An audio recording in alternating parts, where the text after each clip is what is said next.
Българско национално радио.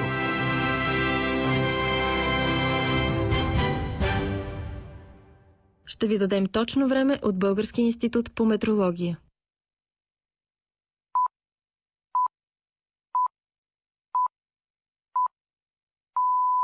– 24 часа.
Слушате нощният осведомителен бюлетин на Българското национално радио, подготвен от редактора Даниела Савова и мен Филип Данчев. Добра нощ, госпожи и господа. В началото по-важното от изминалия ден накратко.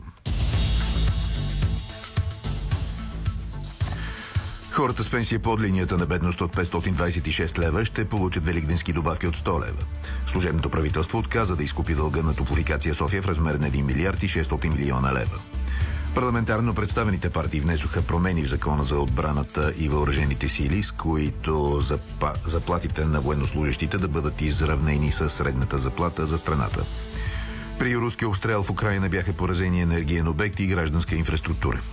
Американски представители предупредиха, че се очаква Иран да започне обстрел по военни цели в Израел. Ето и подробностите.